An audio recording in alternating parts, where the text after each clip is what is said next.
నా వందనాలండి. నాకు ఈ అవకాశాన్ని ఇచ్చిన దైవ సేవకులకి నా ప్రత్యేకమైన వందనాలు తెలియజేసుకుంటున్నాను. నేను వాక్యం అనేది చెప్పడం ఇది మొదటిసారి. అంటే నేను ఆహ్, రక్షించబడడం అనేది ఎప్పుడో జరిగినప్పటికీ కూడా ప్రభువు మాటలనేవి నాకు చెప్పడం అనేది మాత్రం ఇది మొదటిసారే. దేవుడు నాకు ఆయన కృపని, ఆయన యొక్క శక్తిని, బలంని ఇవ్వాలని కోరుకుంటున్నాను. చూడండి, నాకు ఇచ్చిన మాట ఏంటంటే, యేసుక్రీస్తు వారు సిలువపై పలికిన 4వ మాట. ఈ మాటకి అర్థం ఏంటంటే ఇదేంటి? చూడండి, ఇక్కడ ఏమంటున్నాడంటే మధ్యాహ్నము, ఇందాక దైవ సేవకులు చెప్పినట్టుగా ఉదయం 9 గంటల నుంచి మధ్యాహ్నం 3 గంటల సమయం వరకు ఆయన్ని సిలువపై ఏం చేశారు? వేలాడదీశారు. అంటే ఇంచుమించు 6 గంటల సమయం పాటు ఆయన సిలువపై వేలాడిన సందర్భాన్ని మనం చూస్తాం. మొదటి 3 మాటలు ఆయన పలికినవి ఏంటండి? మొదటి మాటలో మనం ఏం చూస్తామంటే, తండ్రి వీరు ఏం చేయుచున్నారో వీరు ఎరుగరు గనుక వీరిని క్షమించండి. అంటే అక్కడ ఆయన క్షమాపణ గురించి దేవుని ప్రార్థిస్తున్నట్టుగా మనం చూస్తాం. రెండవ మాట ఏంటంటే, నేడు నీవు కూడా నాతో పరదేశంలో ఉందువని ఒక ఆశీర్వచమైన మాటని ఇచ్చినట్టుగా మనం చూస్తాం. ఇంకా మూడవది ఏంటంటే, తల్లికి ఆదరణకరమైన మాట ఆయన దయచేసినట్టుగా మనం చూస్తాం. ఇక్కడ 4వ మాటకు వచ్చేటప్పటికి ఇక్కడ ప్రభువారు ఏమంటున్నారంటే, ఇది చూడండి, మత్తయి సువార్త 28వ అధ్యాయంలో ఆయన మాట్లాడుతున్నాడు. ఏమని? 45, 46 వచనంలో, మధ్యాహ్నము మొదలుకొని 3 గంటల వరకు ఆ దేశం అంతటను చీకటి కమ్మెను. ఇంచుమించు 3 గంటలప్పుడు యేసు ఏలీ ఏలీ లామా సబాక్తాని అని బిగ్గరుగా కేక వేసెను. ఆ మాటకు, నా దేవా నా దేవా నన్నెందుకు చేయి విడిచితివి అని అర్థము. మధ్యాహ్నం మొదలుకొని 3 గంటల వరకు చీకటి కమ్మిందంటండి. దేశం అంతటిలో ఏమైంది? చీకటి కమ్మింది. అంటే ఎంత కష్టమైన పరిస్థితుల్లో ప్రభువారు ఉన్నారో అక్కడ మనం చూడగలం. ఎంత విచారమైన పరిస్థితుల్లో ఆయన అక్కడ ఉన్నారో మనం చూడగలం. ఈ యొక్క లేఖన ప్రవచనము ఇది నెరవేర్చబడాలని క్రీస్తు పూర్వము 2000 సంవత్సరాల క్రితమే ఇది పాత నిబంధనలో, ధర్మశాస్త్రంలో పాత నిబంధన ఆమోసు గ్రంథము 8వ అధ్యాయం 8వ వచనము 9వ అధ్యాయంలో దేవుడైన తండ్రి ప్రవచన రూపంగా అక్కడ ఆమోస్తో మాట్లాడతారు. ఎలా అండి? చూడండి, అక్కడ ఏమని ఉంటుందంటే 9వ అధ్యాయము, ప్రభు అయిన యెహోవా సెలవిచ్చినదేమనగా, ఆ దినమున నేను మధ్యాహ్న కాలమందు సూర్యుణ్ణి అస్తమింపజేయుదును, పగటి వేళను భూమికి చీకటి కమ్మజేయుదును. ఏమంటున్నారండి? అంటే చూడండి, 2000 సంవత్సరాల క్రితమే పాత నిబంధనలోనే యెహోవా తండ్రి ఏమంటున్నారు? ఈ ప్రవచనం నా కుమారుని వల్ల నెరవేర్చబడుతుంది అని ముందుగా ఆయన ఎరిగి ఆయన ఏం చెప్తున్నారండి? 2000 సంవత్సరాల క్రితమే యేసుప్రభు వారు లోకానికి రాకమునిపే ఆయన తండ్రి అయిన దేవుడు ఇక్కడ మాట్లాడిన సందర్భం ఏంటంటే, మధ్యాహ్న కాలమందు సూర్యుడిని అస్తమింపజేస్తాను, పగటి వేళను భూమికి చీకటి గమ్మజేస్తాను అంటున్నాడు. అంటే చీకటి అంటే అర్థం ఏంటంటే, చీకటి గురించి నేను ఇక్కడ 3 మాటలు ధ్యానించాలనుకుంటున్నానండి. మొదటిగా చూడండి, అసలు చీకటి ఎందుకు కమ్ముకుంది? చీకటి లోకానికి ఆ సమయంలోనే ఎందుకు కమ్ముకుంది? ఈ 4వ మాట పలికినప్పుడు ఎందుకు కమ్ముకుందంటే, చూడండి, మన పాపములను, సమస్త మానవాళి పాపములను ఆయన ఏం చేసుకున్నారంట? ఆయన మీద వేసుకొని భరించుకున్నారు. అంటే ఆయన ఏ పాపం ఎరగని వ్యక్తి. ఆయన రావడమే ఒక పవిత్రుడిగా, ఒక పరిశుద్ధుడిగా ఈ లోకానికి వచ్చిన సందర్భాన్ని మనం చూస్తాం. కానీ ఇక్కడ ఏం జరిగిన సందర్భం అండి? ఆయన మన పాపములు మొత్తము, మన వ్యాధులని కానీ, మన బాధలను, మన శ్రమలను అన్నిటిని ఆయన ఏం చేశారంట? ఆయన మీద వేసుకున్నారంట. అలాంటి ఒక విచిత్రమైన పరిస్థితుల్లో సృష్టి అంతా ఏమైందంట? మన పాప భారాన్ని ఆయన మోస్తున్నప్పుడు, మన శాప భారాన్ని ఆయన మీద వేసుకుంటున్నప్పుడు అంట, సృష్టి ఇక్కడ ఏమైందంట? చూడలేకపోయిందంటండి. ఏమైంది? సృష్టి చూడలేకపోయాక అక్కడ ఏం జరిగిందంట? సూర్యుడు చీకటిని మనకి కలుగజేశాడు. అలా కలుగజేసిన సందర్భంలో సృష్టికర్త అయిన దేవుడే మన పాపముల నిమిత్తము ఈ యొక్క శాప భారాన్ని మోస్తున్నప్పుడు సృష్టి ఏమైంది? చూడలేక మానవుడు పవిత్రతలోనికి రావాలని సృష్టి అంతా ఎంతగానో ఆశపడుతుందంట. చూడండి, రోమియోలకు రాసిన పత్రిక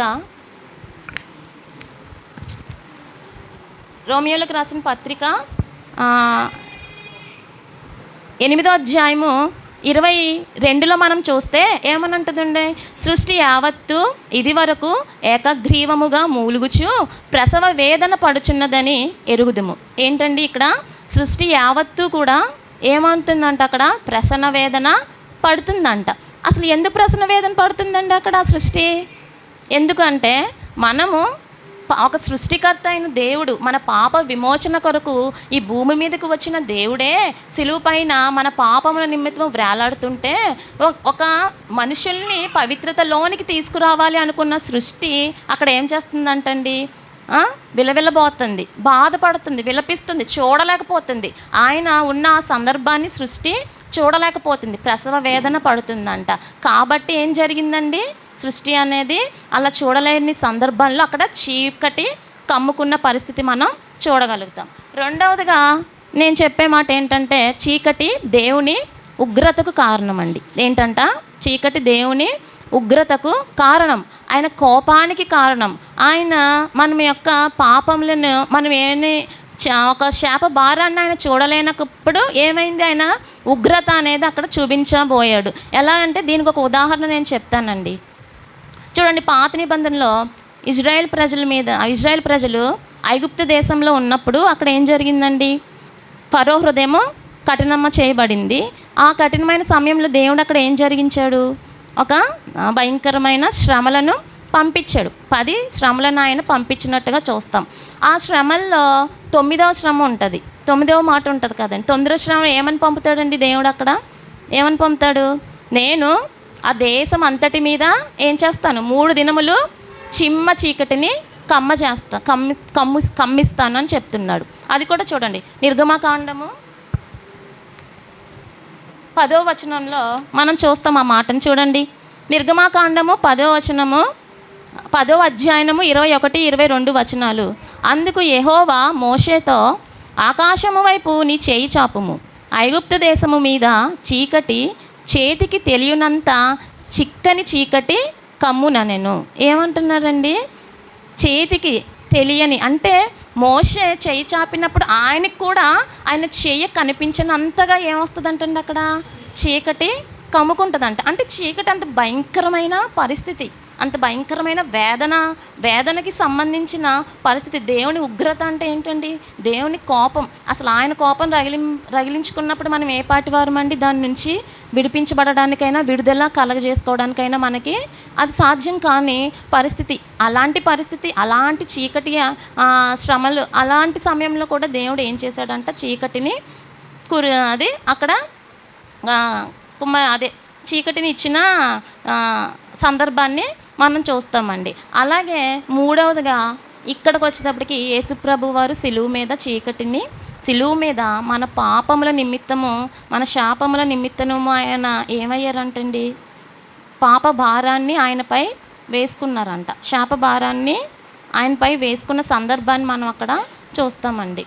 చూడండి, ఆయన పాప భారము వేసుకున్నాడని ఆయన మన శాపములు, మన వేదన గుండా మనం వెళ్తున్నప్పుడు ఆయన ఏం చేస్తారండి, 4వ మాటలో చూడండి, అందరూ చెప్పినట్టుగా, ఇంతకుముందు సిస్టర్స్ చెప్పినట్టుగా ఏమంటున్నారండి లూకా సువార్తలో, ప్రభువా ఈ గిన్నె నీ చిత్తమైతే నా యొద్ద నుంచి తొలగించండి అని చెప్తున్నారు. అంటే ఆ గిన్నెలో ఏముందంటండి, ఏముంది, మన పాపములు, మన శ్రమలు ఉన్నాయి కదా అక్కడ. సో ఏమంటున్నారు, అది ఆయనకి ప్రభువుకి తెలియదంటూ లేదు కాబట్టి, జరగబోయేది ఆయనకు తెలుసు కాబట్టి తండ్రి ఆయన చెయ్యి విడిచిపెడతారని కూడా ఆయన ముందే ఎరిగి ఉన్నాడు. అవును కదండి, ఇప్పుడు అంతటిని కలుగు చేసిన ఆయనకు అన్నీ తెలుసు కదా. ఆయన ఏమన్నాడు, తండ్రి ఆయన చెయ్యి విడిచిపెడతాడని ఆయన ముందుగానే తెలుసు. ఆ తెలిసిన సందర్భంలో ఆయన అక్కడ ఏం మాట్లాడుతున్నాడంటే, రాత్రికాల సమయ ప్రార్థనలో నీ చిత్తమైతే, అంటే ఆయన చెయ్యి విడిచిపెడుతున్నప్పుడు అది ఎంతో వేదనకరమైన పరిస్థితి, ఎంతో బాధాకరమైన పరిస్థితి. అది దేవుని చెయ్యి విడిచిపెడతామంటే మామూలు మాట కాదు కదండి. అవును కదా, దేవుడే చెయ్యి విడిచిపెడితే అసలు ఏముంది, నథింగ్, అసలు ఏం లేదు కదా, అక్కడ ఏమీ లేదు. కాబట్టి అక్కడ ఏం జరుగుతుంది, ఆయన చెయ్యి విడిచిపెడుతున్నాడు, అయ్యో నా దేవుడు, నా తండ్రి నా చెయ్యి విడిచిపెట్టేస్తున్నాడు అన్న ఆ ఆలోచన కూడా ఆయనకి ఎంతో వేదనను కలిగించిందండి. ఎంత వేదన అంటే చెమట ఏమైందంటే అక్కడ రక్త బిందువు వలె కారుచున్న సమయం వరకు, సందర్భం వరకు అక్కడ వచ్చిందండి. అంటే తండ్రి చెయ్యి విడిచిపెడుతున్నాడన్న వేదన ఆయనలో అంత భారమైన స్థితిని కలిగించినట్టుగా మనం చూడగలుగుతాము. అసలు తండ్రి చెయ్యి ఎందుకు విడిచిపెట్టినట్టు, ఎందుకు విడిచిపెట్టాల్సిన పరిస్థితి వచ్చింది అంటే, ప్రతిసారి దేవుడు లోకంలో యేసుప్రభు వారు మాట్లాడుతున్నప్పుడు నా తండ్రి నేను ఏకమై ఉన్నామని, తండ్రి నాలో ఉన్నాడండి. ప్రతిసారి ఆయన్ని ఏం చేసుకున్నాడు, తండ్రితో మిళితం చేసుకున్నాడండి, ఐక్యం చేసుకున్నట్టుగా మనం చూస్తున్న సందర్భాలు చాలా ఉంటాయి వింటున్నవి. కానీ ఇక్కడ ఏం చేశాడు, తండ్రి అంటలేదండి. ఆయన ఏమంటున్నాడు, నా దేవా నా దేవా అంటున్నాడు. దానికి అర్థం అంటే తండ్రి ఏం చేసినట్టు, చెయ్యి విడిచిపెట్టేసినట్ట, తండ్రి అంత కఠినంగా ఉన్నట్ట కాదు కదండి. యోహాను సువార్తలో 3వ అధ్యాయంలో ఆయన మాట్లాడతారు ఏమని, ఆయన లోకమును ఎంతో ప్రేమించాను. లోకాన్నంట ఎంత ప్రేమించాడు, ఎంతో ప్రేమించాడు. కాబట్టే ఆయనకి ఇష్టమైన కుమారుణ్ణి ఏం చేశాడండి, మన కొరకు, మన పాపముల నిమిత్తము మనకి రక్షణ కలిగించాలన్న ఉద్దేశంలో ఏం చేశారు, ఆ కుమారుణ్ణి మన యొద్దకు పంపించిన పరిస్థితి మనం అక్కడ చూస్తాము. కాబట్టి అంత ప్రేమ గల తండ్రి కుమారుని చెయ్యి ఎందుకు విడిచిపెట్టినట్టు అంటే, ఆయన పరిశుద్ధుడు కనుక మన యొక్క పాపములను ఆయనకు మధ్యన ఏమున్నాయంటండి, అడ్డుగోడగా ఉన్న సందర్భం చూస్తాం. పాపంలో ఏముంటాయండి, మనకు దేవునికి మధ్యన ఏమున్నాయి, అడ్డుగోడగా ఉన్నట్టు చూస్తాం. అదే సందర్భం ఇక్కడ ప్రభువారి పరిస్థితుల్లో కూడా మనం చూడాల్సింది ఏంటంటే, మన యొక్క పాపములు ఆయన మీద వేసుకుంటున్నప్పుడు ప్రభువుకి ఆయనకి మధ్యన, తండ్రికి ప్రభువుకి మధ్యన కూడా ఏమొచ్చిందండి, ఒక గ్యాప్ అనేది వచ్చేసింది. ఆ కొంత సమయం అయినా ఆయన ఏం చేశారు, భరించలేకపోయారు, వేదనకి గురయ్యారండి. చూడండి, లోకంలో ఉన్నప్పుడు ఆయన ఎన్నో అద్భుత కార్యాలు జరిగించిన సందర్భాలు చూస్తామండి. ప్రతి ఒక్కరూ ఆయన అద్భుత కార్యాలు చేసిన జనులు ఏమయ్యారు, ఆయన్ని విడిచిపెట్టిన సందర్భం, ఆయనతో ఉన్న శిష్యులు ఆయన్ని విడిచిపెట్టిన సందర్భాన్ని మనం చూస్తాం. అలాగే ఆయన తల్లి కూడా, ఎవరు కూడా ఏమైంది, ఆయనతో రాలేకపోయారండి. సిలువ వరకు ఆయన్ని చేరలేకపోయారు. అలాగే ఆ సిలువ మీద వేదనను కూడా మనం ఆయన అంత బాధపడలేదు. వీరందరూ విడిచిపెట్టినప్పటికీ బాధపడలేదు, ఆ యొక్క సిలువ మీద భారాన్ని మోస్తున్నప్పుడు ఆయన బాధపడలేదు, ఆ దెబ్బలు పొందినప్పుడు ఆయన బాధపడలేదు, శ్రమలు అనుభవించినప్పుడు బాధపడలేదు. కానీ ఎప్పుడు బాధపడ్డారండి, ఆయన అధికముగా ఎప్పుడు బాధపడినట్టు మనం చూస్తాం, తండ్రి చేయి విడిచిన సందర్భంలో. ఆ సందర్భంలోనూ ఆయన అధికమైన వేదనకు గురి అయిన సందర్భాలు మనం చూస్తూ ఉంటామండి. అలాగే లోకాన్ని ఎంతో ప్రేమించాడు కాబట్టి ఆయన ఏం చేశాడు, ఆ యొక్క ప్రియమైన కుమారుణ్ణి మన కొరకు పంపించిన సందర్భాన్ని మనం చూస్తాం. దీనికి ఇంకొక ఉదాహరణ నేను చెప్తాను. ఇది ఒక వచనం యెషయాలో ఉంటుందండి, 53వ అధ్యాయము 10వ వచనం. యెషయా 53:10 ఉంటుంది. ఆయనను నలుగగొట్టుట నాకు ఇష్టమాయను, ఆయనను నలుగగొట్టుట నాకు ఇష్టమాయను అంటే దాని అర్థం ఏంటంటే, అక్కడ నలుగగొట్టబడడం అంటే ఏంటి, ఆయనను అంటే ఎవరినండి, అక్కడ ఆయనను అంటే యేసుక్రీస్తు వారిని, కుమారుణ్ణి నలుగగొట్టబడటం నాకు ఏమైంది, ఇష్టమైంది.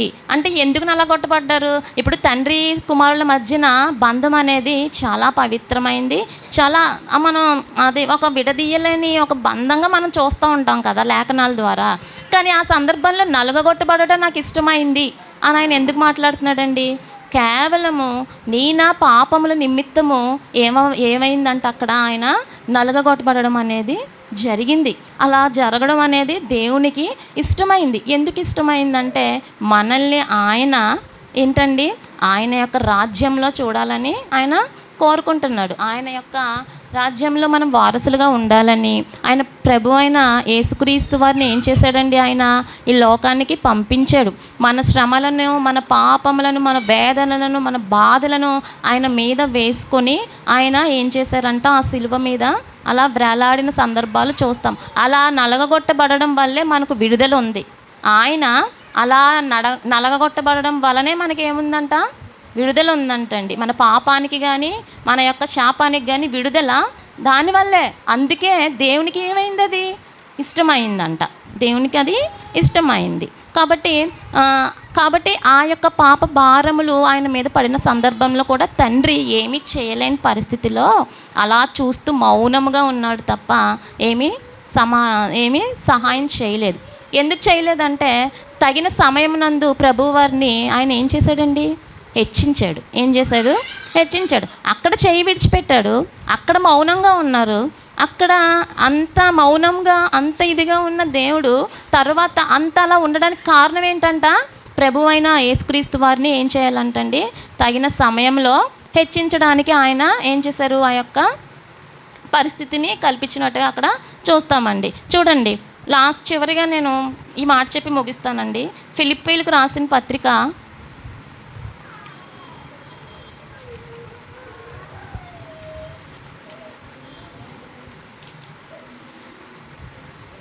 2వ అధ్యాయము 8వ వచనం నుంచి 11 వచనాలు మనం చదువుకుంటే చూడండి.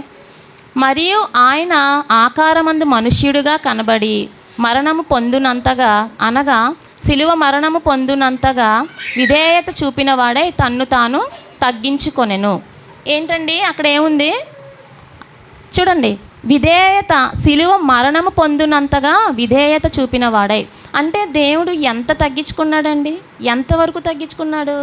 తన్ను తాను సిలువ మరణముకి వేయబడే వరకు కూడా ఆయన తగ్గించుకున్నాడు. ఇప్పుడు తండ్రి యొక్క శక్తులు కుమారునికి కూడా ఉంటాయి కదండి. ఆయన చిత్తమైతే దాని నుంచి ఆయన ఏం చేయగలడు? విడుదల పొందగలడండి. అవునా కాదా? చూడండి, ఎంతోమంది దూషిస్తారండి, ఎంతోమంది ఆయన అవమానిస్తారు, మా ముళ్ళ కిరీటాన్ని పెడతారు, మోముపై ఉమ్ము వేస్తారండి, ఎన్నో చిత్రహింసలు, శరీరాన్ని దున్నివేయబడతారని వాక్యంలో ఉంటుంది కదా. ఆ విధమైన శ్రమల గుండా ఆయన వెళ్ళినప్పుడు ఏం చేశాడంట? తగ్గించుకున్నాడంటండి. దేవుడు తగ్గించుకొని ఆయన తన్ను తాను తగ్గించుకొని ఏం చేశాడంట? సిలువ మరణం వరకు ఆయన వచ్చాడంటండి. మనం కూడా అనేకమైన పరిస్థితుల్లో మనం వెళ్తూ ఉంటాం. మన జీవితకాలం అంతా కూడా మనం దేవుని విడిచిపెట్టిన పరిస్థితులు చాలా ఉంటాయండి. బాధల ద్వారానే కానీ, వేదన ద్వారా, శ్రమ వచ్చినా, చిన్న కష్టం వచ్చినా మనం ఏమంటాం? దేవుడు నా చెయ్యి విడిచిపెట్టేశాడేమో, దేవుడు నన్ను చూడట్లేదేమో, దేవుడు నన్ను పట్టించుకోవట్లేదు, దేవుడు అసలు ఎందుకు ఇంత మౌనంగా ఉన్నాడు, ఏం మాట్లాడట్లేదేంటి అని మనం అనుకున్న సందర్భాలు చాలా ఉంటాయి. కానీ ఈ సందర్భాన్ని మనం చూస్తే దేవుడు మనల్ని చూస్తున్నాడంటండి, మనల్ని చూస్తున్నాడు. కానీ ఆయన ఎందుకు మౌనంగా ఉన్నాడు? నీ సమయం వచ్చినప్పుడు, నీకు తగిన సమయం వచ్చినప్పుడు నిన్ను ఆయన ఏం చేస్తాడంట? హెచ్చిస్తాడంట. చూడండి, ప్రభువైన క్రీస్తు వారిని ఏం చేశాడండి? ఇక్కడ ఏమని చెప్తున్నాడు? కింద 9వ వచనంలో, అందుచేతను పరలోకమందున్న వారిలో కానీ, భూమి మీద ఉన్న వారిలో కానీ, భూమి క్రింద ఉన్న వారిలో కానీ ప్రతి వాని మోకాలు యేసు నామమున వంగునట్లు, ప్రతి వాని నాలుకయు తండ్రి అయిన దేవుని మహిమార్థమై యేసుక్రీస్తు ప్రభువుని ఒప్పుకొనున్నట్లు దేవుడు ఆయనను అధికముగా హెచ్చించి ప్రతి నామమునకు పైనామమును ఆయనకు అనుగ్రహించాను. ఏం చేశారంటండి అక్కడ? చూడండి, భూమి క్రింద ఉన్న వారిలో కానీ అంటే ఎవరండి? భూమి కింద వారిలో ఉన్నవారు అంటే ఎవరు? భూమిలో ఉన్నవారు అంటే మనము, జనాంగమే కానీ, పైన ఆకాశమే కానీ, భూమి క్రింద ఉన్న ఏదైనా ఏ సమస్తమైనా సరే ఏం చేస్తాయంటండి? వారి నాలికతో, మన నాలికతో ఏం చేస్తారంట? దేవుణ్ణి ఒప్పుకుంటారంట, స్తుతిస్తారంటండి, గణపరుస్తారంట. దేవుడు ఎంత గొప్పవాడో చూసారా? దేవుణ్ణి గణపరుస్తారంటండి. ప్రతి నాలుక కూడా ఆయన్ని ఒప్పుకుంటుందంటండి. తర్వాత వంగని ప్రతి మోకాలు కూడా ఏమవుతుందంట? ఆయన ముందు వంగిపోతుందంటండి.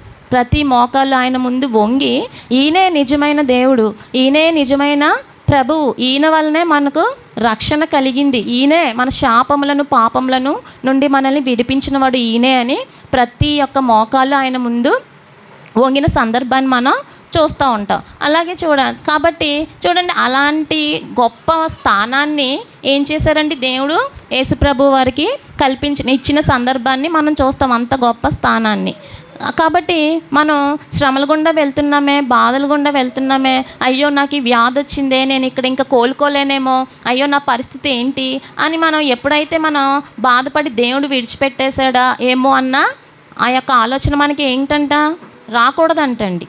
ఎప్పుడు కూడా మనకి ఆలోచన అనేది రాకూడదు. ఎందుకంటే ఆయన మౌనంగా చూస్తాడు. తగిన సమయంలో నిన్ను హెచ్చించడానికి ఆయన మౌనంగా చూస్తాడు తప్ప ఆయన నిన్ను విడిచిపెట్టిన పరిస్థితి కాదు. దీనికి ఒక చిన్న సాక్ష్యం, నా జరిగిందే నా సాక్ష్యమే నేను సమయం ఇస్తే చెప్పాలని కోరుకుంటున్నాను. ఒక 5 నిమిషాలే. మాది అన్యుల కుటుంబం అండి. మా మా నాన్నగారు మా అమ్మగారు మేము కాపులు. మేము రక్షించబడిన వారం కాదు. దేవుని గురించి కూడా మాకంత తెలిసిన పరిస్థితులు ఏమీ లేవండి. అయితే నేను మేమున్న ఇంటి దగ్గర ఒక 2-3 ఇల్లులు ప్రభువుని నమ్ముకున్న కుటుంబాలు ఉన్నాయి. తర్వాత ఏంటంటే దేవుని సన్నిధి కూడా ఒక చిన్నది ఉండేదండి మా ఇంటి దగ్గర. నేను 10th క్లాస్ ఆ సమయంలో 10th క్లాస్లోనే దేవుడు అలాగా నేను ఒకసారి మా ఎదుర కూర్చుంటున్నప్పుడు ఏం జరిగిందంటే, అక్కడ మెట్ల మీద కూర్చొని అలా ఉంటే దేవుడి మాటలు, ఇవే మాటలు పాస్టర్ గారు చెప్తున్నారండి మైక్లో. అవి నా చెవిలో పడ్డాయి. ఏమని? మన పాపంలో ఆయన మీద వేసుకొని మన కొరకు ఆయన శ్రమలు పొంది మనకి రక్షణ ఇవ్వాలని ఆయన కోరుకుంటున్నారన్న మాట నాకు వినిపించింది. అప్పుడు నాకు అసలు అవగాహనే లేనిదండి. అసలు ప్రభు వాక్యం మీద కానీ దేవుడు అంటే ఏంటో నాకు అవగాహన లేదు. ఎందుకంటే విగ్రహారాధనలు చేసే పరిస్థితి మాది, అవగాహన లేదు. అలాంటి సందర్భంలో ఈ మాట విన్నప్పుడు నా మనసు ఆయన వైపు త్రిప్పబడింది. ఏంటి ఈ మాట ఎలా చెప్తున్నారు అంటే, దేవుడు రక్షిస్తాడా అంటే వేరొక దేవుడు ఉన్నాడు, మేము నమ్మిందే కాకుండా ఇంకొక దేవుడు ఉన్నాడనమాట అని చెప్పేసి నేను క్రైస్తవ కుటుంబాలు అన్నాను కదా, అందులో ఒక ఆంటీ వాళ్ళ ఇంటికి వెళ్ళి నేను ఆంటీ నేను ఈ మాట విన్నాను అని ఆవిడతో చెప్తే ఆవిడ ఏమందంటే, ఇది అవునమ్మా, దేవుడు ఉన్నాడు, మనల్ని రక్షించే దేవుడు ఉన్నాడు, ఈ విగ్రహాలు ఇవి కాదమ్మా మిమ్మల్ని రక్షించేయి అని ఆవిడ ఆత్మీయంగా బలపడిన ఆవిడే మాట్లాడితే, నేను ఇంకా సర్లేని నా గురించి ప్రార్థన చేయండి ఆంటీ, నేను చర్చికి వెళ్ళాలని. మా తల్లిదండ్రులకు తెలియదండి ఇదంతా. తెలియకుండా వెళ్ళేదాన్ని, నేను తెలియకుండానే వెళ్ళేదాన్ని, తెలియకుండానే చర్చికి వెళ్ళేదాన్ని, అలాగ ప్రార్థన చేయించుకోవడానికి అప్పుడప్పుడు వెళ్ళేదాన్ని. అయితే ఫైనల్గా ఒక రోజున ఏమైందంటే, నా ఇంట్లో తెలిసిపోయింది, మా ఫాదర్కి తెలిసిపోతే ఇంకా తెలిసిన తర్వాత చాలా నిర్బంధాలు ఉంటాయండి. అది వేరేలా అంటే శ్రమ. అది ఎలా అంటే ఇంక వెళ్ళనివ్వరు. ఆ ఇరుగు పొరుగు ఇంటికి వెళ్ళనివ్వడం కానీ, ఆ బయట కూర్చొనివ్వడం కానీ, లేకపోతే ఆంటీ ఏం చేస్తారంటే నాకు బైబిల్ ఇచ్చారన్నమాట. కొత్త నిబంధన బైబిల్ ఇచ్చారు నాకు. ఇచ్చి ఇది చదువుకుంటూ ఉండమ్మా అప్పుడప్పుడు అని నాకు ఇచ్చారు. ఆ బైబిల్ చూసి దాన్ని ఏం చేశారంటే పాడేసారన్నమాట. నాకు కనిపించకుండా దాసేశారు మా నాన్నగారు. అన్నీ చేసి నన్ను ఎక్కడికి వెళ్ళనిచ్చేవారు కాదు, ఏమీ చేయనిచ్చేవారు కాదు. అలానే ఇంకా నేనేం చేశాను, ఇంక అలా సహవాసం లేనప్పుడు మనం ఏమవుతాం, చల్లారిపోతాం కదండి. అందులో అది యవ్వన కాలం కదా, చల్లారిపోయిన పరిస్థితి నాకు చాలా ఉంది. ఇంకా నేను కూడా దేవుడు అలా చేసినప్పటికీ కూడా మా వాళ్ళు ఏం చేసేవారంటే నన్ను గుళ్ళకి వాటికి తీసుకెళ్ళి దండం పెట్టుకోమ్మా అది ఇది అని అంటే, నా శరీరం ఒక్కటే అక్కడికి వెళ్ళేది. కానీ అక్కడ నుంచున్నప్పుడు నాకు అప్పుడు వచ్చేరాని మాటలేనండి. నాకు ప్రార్థన అంటే ఏం తెలీదు. నేను దేవుడా అని కూడా అనేదాన్ని అంతే. నేను ఇక్కడికి వచ్చాను, నన్ను వీళ్ళు ఇక్కడికి తీసుకొచ్చారు, నువ్వు నిజమైన దేవుడు కదా, నేను నిన్నే నమ్ముకుంటున్నాను, నిన్ను నమ్ముకున్న వాళ్ళు విగ్రహారాధన చేయకూడదంట కదా, నేను నిన్ను నమ్ముకోవాలని ఆశపడుతున్నాను, వీటికి నేను మొక్కనయ్యా అని నేను నా మనసులో నేనే మెల్లగా దండం శరీరమే అక్కడ ఉండేది కానీ నా మనసు ఎక్కడ ఉండేదంటే దేవుడి వైపే ఉండేదండి. వాళ్ళు తీసుకెళ్ళి వెళ్తున్న సందర్భం అన్నింటిలోనూ అలాగే ఉండేది. అప్పుడు తర్వాత అలాగా అప్పుడప్పుడు వెళ్తా తర్వాత ఉండడం అయిన తర్వాత 2008లో నేను హైదరాబాద్ వెళ్ళిపోయాను చదువుకోవడానికి. హైదరాబాద్ వెళ్ళిన తర్వాత అక్కడ దేవుని కృప బట్టి నాకు మొదటి నుంచి కూడా ఫ్రెండ్స్ కూడా క్రిస్టియన్సే ఉండేవారండి, అమ్మాయిలు క్రిస్టియన్ ఫ్రెండ్సే ఉండేవారు. అక్కడ కూడా ఒక క్రిస్టియన్ ఫ్రెండ్ ఉంటే ఇలాగే మన ఈస్టర్ రోజున, గుడ్ ఫ్రైడే రోజున నేను చర్చికి వెళ్తూ ఉండేదాన్ని. అమ్మాయి కూడా, నేను కూడా ప్రభు మాటలు విని ఆతృతలో నేను కూడా రక్షణ మార్గాన్ని పొందుకుంటాను అని చెప్పేసి నేను ముందుకు వచ్చానండి. ముందుకొస్తే 2008 సంవత్సరంలో నేను అక్కడ బాప్టిస్ట్ చర్చ్లో రక్షణ అనేది తీసుకున్నాను. అది ఏంటంటే అప్పటికప్పుడు నాకు తెలిసి ఉద్రేకపూర్వకమైన ఇదే తప్ప దేవుని ఏర్పాటు కాదేమో అని నాకు అనిపిస్తుంది. కానీ దేవుని ఏర్పాటు లేనిదే మనం రక్షణ కూడా నడవబడలేం కదండి, రక్షణ మార్గంలో కూడా నడవలేము. ఆయన ఏర్పాటే అనుకొని ఇంకా నేను ముందుకేసి 2008లో నేను రక్షణ తీసుకున్నాక అక్కడ ఉన్నంతసేపు కొన్నాళ్ళు నేను ప్రశాంతంగా చర్చికి వెళ్ళడం, తర్వాత దేవుడి వాక్యం వినడం, ఇలాంటివి చేసి సందర్భాలు చాలా ఉన్నాయి. అయిపోయిన తర్వాత ఏమైందంటే ఫైనల్గా మళ్ళీ వెనక్కి రావాలి కదండి, ఎక్కడికి వెళ్ళినా ఇంటికి రావాలి కదా. 2010లో మా నాన్నగారు చనిపోయిన సందర్భాల్లో నేను ఇంటికి రావడం జరిగింది. ఇంటికి వచ్చేసిన తర్వాత మళ్ళీ ఏమైందండి, నువ్వు చర్చికి వెళ్ళడానికి వీలు లేదు, ఇంక ఈ రిస్ట్రిక్షన్సే. ఈ రిస్ట్రిక్షన్స్ అయితే నేను మళ్ళీ అక్కడ కూడా ఏం చేశాను, ఆత్మలో చల్లారిపోయిన పరిస్థితి. ఆయన రక్షణ తీసుకొని కూడా ఏం చేశాను, ఆత్మలో చల్లారిపోయాను. ఎందుకంటే నాకు వెనకాల సపోర్ట్ అనేది లేదు. లోకంలోనికి లాగి వేయబడుతున్న పరిస్థితులే తప్ప దేవుని వైపు నన్ను తీసుకువెళ్ళే పరిస్థితులు అక్కడ లేవండి. ఇలాగ జరుగుతున్నప్పుడు అయినా సరే అలా రోజులు గడుస్తున్నాయి. తర్వాత నాకు వివాహం చేయాలని అనుకున్నప్పుడు, ఇంత జరిగిన మొదటి నుంచి కూడా నేను ఏమనుకున్నదానంటే, ప్రభువా, నేను అన్యుల కుటుంబంలోనికి వెళ్ళకూడదు. నేను చేసుకుంటే నీ నామం ఎరిగిన బిడ్డలనే నేను చేసుకోవాలి తప్ప నేను అన్యుల కుటుంబంలోనికి వెళ్ళకూడదని నేను చాలాసార్లు అనుకునేదాన్ని, అలాగే ప్రార్థించుకునేదాన్ని. ప్రభువు ఏం చేశాడండి, గొప్పగా మా నాన్నగారు చాలా సంబంధాలు చూశారు, కానీ నేను వాటిని చేసుకోవడానికి ఇష్టపడలేదు. ఆయన 2010లో మరణించిన తర్వాత నా తల్లి నా దగ్గరికి వచ్చి, మరి ఏంటమ్మా పెళ్లి చేస్తాం కదా మరి అంటే, నేను చెప్పాను కదా, నేను చేసుకుంటే క్రిస్టియన్ ఫ్యామిలీ ఉన్న వాళ్ళని చేసుకుంటాను, నేను ఇలాగ హిందూస్ ఫ్యామిలీ నాకు వద్దు అని నేను తెగించేసి ఇంకా చెప్పిన పరిస్థితులండి. అలా చెప్పినప్పుడు ఇంకా ఆవిడ చేసేదేం లేక ఏం చేశారు, ఇంకా క్రైస్తవ కుటుంబం వైపు ఎంతోమంది ఎన్నో రకాలుగా మాట్లాడుకున్న పరిస్థితులు కూడా ఉంటాయి. అయితే ఆవిడ కూడా ఏం చేశారు, ఇంకా నేను చేసుకుంటే అలా చేసుకుంటా, లేకపోతే పెళ్లి చేసుకోనని నేను చెప్పానండి. అలాంటి సందర్భంలో ఏం చేశారంటే, క్రైస్తవ కుటుంబాల యొక్క మ్యాచింగ్స్ నాకు చూడడం మొదలుపెట్టారు. దేవుని కృపను బట్టి నేను కూడా ఈరోజు ఒక క్రైస్తవ కుటుంబానికి చెందిన వారిని వివాహం చేసుకున్నాను. దేవుడు అంటే నేను చెప్తున్నాను, దేవుడు నేను ఆయన మాట వినకపోయినప్పటికీ ఆయన అందుకు కొంచెమే నేను చూపించానండి. నేను కొంచెమే ఆయన అందు ఆసక్తిని చూపించాను. నాకు తెలిసినంత మటుకు నా జీవితకాలంలో కొంచెమే నేను ఆయనకి ఆసక్తిని చూపించానండి. కానీ ఆయన ఏం చేశాడండి, నాకు శాశ్వత కాలమైన కృపను ఆయన నాకు దయచేశాడు. ఆయన చిత్తంలో నన్ను ఏర్పాటు చేసుకొని నన్ను ఒక అన్యుల కుటుంబంలో నుంచి నన్ను ఎక్కడికి నడిపించాడండి, క్రైస్తవుల కుటుంబానికి, ఆయన నామం ఎరిగిన కుటుంబంలోనికి నడిపించబడ్డాను. అదే అన్యుల్లో నేను ఉంటే ఏమయ్యేదండి, నేను రక్షించబడేదాన్ని కాదు. మేబీ నేను నరకానికి వెళ్ళిపోవాల్సిన సందర్భాలు మనం చూడొచ్చు. కానీ ఒక అన్యులలో నుంచి నన్ను బయటకు తీసుకొచ్చిన నా దేవుణ్ణి నేను మర్చిపోయి కూడా లోకంలో చాలాసార్లు వెళ్ళడం జరిగింది. చాలాసార్లు లోకంలో పడిపోయిన సందర్భాలు, సహవాసం లేక పడిపోయిన సందర్భాలు నేను చూస్తాను. తర్వాత ఇక్కడికి వచ్చిన తర్వాత మా అత్తగారు వాళ్ళ దగ్గరికి వచ్చాక ఇంకా ఇక్కడ కూడా వాళ్ళు కుటుంబ ప్రార్థన చేయడం అవన్నీ చేసేవారు. వాళ్ళు జీడిఎం చర్చ్కి వెళ్తారండి. జీడిఎం చర్చ్కి వెళ్తే ఆ జీడిఎం చర్చ్కి కూడా నేను వాళ్ళతో పాటు వెళ్ళడం అవన్నీ జరిగినాయి. మా అత్తయ్య గారు కొంచెం లేవలేని పరిస్థితుల్లో చర్చ్కి వెళ్ళడం మానేశాక నాకు ఎందుకో అక్కడ ఆత్మీయత నడిపింపు అనేది నాకేమీ కనిపించలేదు. అసలు నేను మరి ఇవి చెప్పకూడదు తెలియదు, నేను చెప్పేస్తున్నానండి. ఎందుకంటే ఆత్మీయత నడిపింపు అనేది నాకు అక్కడ కనిపించకపోయేటప్పటికి ఇంకా నేను అలాగే చాలానాళ్ళు మళ్ళీ ఇంట్లోనే ఉండిపోయిన పరిస్థితి. దేవుని సన్నిధికి వెళ్ళలేదు, ఇంట్లోనే అలానే ఉండిపోయేదాన్ని. అలా ఉండిపోయిన పరిస్థితుల్లో తర్వాత నాకు ఇక్కడ వెనకాల నుంచి ఇక్కడ చర్చ్ స్టార్ట్ అయిన ఈ యొక్క సంఘం నుంచి పాటలు వినిపించడం, వాక్యం వినిపించడం, ఇదంతా ఈ ఆరాధన నన్ను ఆకర్షితురాలని చేసింది. చాలా సమయంలో వెళ్ళాలి, ఇక్కడ చాలా బాగుంది, ఆరాధన నాకు నచ్చినట్టుగా, నా మనసుకు నచ్చినట్టుగా ఇక్కడ ఉంది, నేను ఇక్కడికి వెళ్ళాలని చాలాసార్లు అనుకునేదాన్ని. కానీ బయటికి రాలేకపోయిన సందర్భాలు ఉన్నాయండి చాలా. అలా బయటికి రాలేకపోయాను. ఎందుకంటే లోకంలోనే నేను బ్రతికి అందులోనే వెళ్ళిపోవడం వల్ల ఇంకా బయటికి తెగించి రాలేకపోయిన పరిస్థితుల్లో నేను ఉన్నాను.